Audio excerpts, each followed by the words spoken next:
छलाक पप्पू और अक्लमंडी का शरबत। एक दफा का जिक्र है कि एक शरारती छोटा बच्चा पप्पू अपने मोहल्ले में अपनी छलाकियों की वजह से मशहूर था।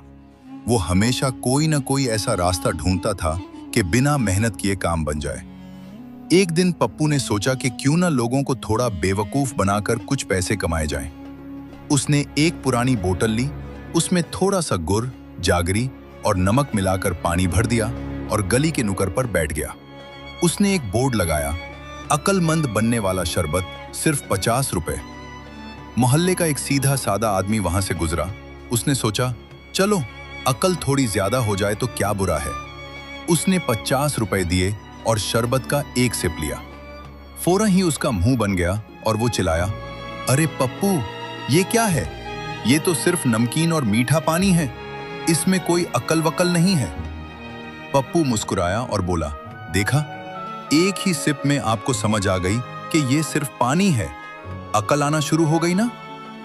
वो आदमी बेचारा खामोश हो गया क्योंकि पप्पू ने उसी की बात को उस पर उलट दिया था। लेकिन अगले ही लम्हे वहां से एक बुजुर्ग गुजरे जो ये सब देख रहे थे। उन्होंने पप्पू के पास आकर कहा, बेटा, मुझे भी एक गिलास पिलाओ। पप्पू ने खुश होकर गिलास भरा। बुजुर्ग ने शराब पी और कहा, वाह, बहुत लजीज है, ये लो 500 रुपए, बाकी रख लो। पप्पू लालच में आ गया और फौरन पैसे पकड़ लिए।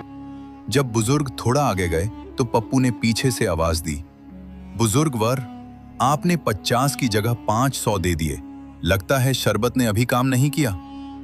बुजुर्ग रुके, मुस्कुराए और बोले, बेटा, शरबत ने काम कर दिया है। वो जो नोट मैंने दिया है वो पुराना और मनसूख है, जो अब कहीं नहीं चलता। तुमने लल्लच में आकर ये नहीं देखा कि अक्ल बेचने वाला खुद बेअक्ली कर गया। पप्पू अपना सा मुंह लेकर रह गया। सबक। इस कहानी से हमें 2 सबक मिलते हैं, चालाकी और धोखा। जो दूसरों को बेवकूफ बनाने की कोशिश करता है वो कभी न कभी खुद अपनी ही चाल में फंस जाता है।